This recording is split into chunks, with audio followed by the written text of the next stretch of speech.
Hey, my name is James Mason. In this video, we are going to talk about a bullish candlestick pattern and a bearish candlestick pattern.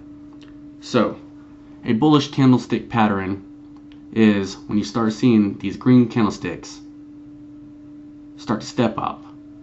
And this right here is a signal for a strong uptrend in the price.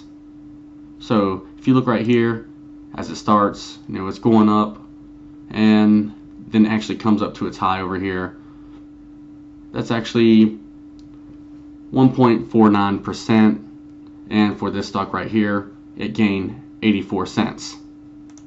So that is a bullish candlestick pattern, meaning that it's a pattern showing a upward trend.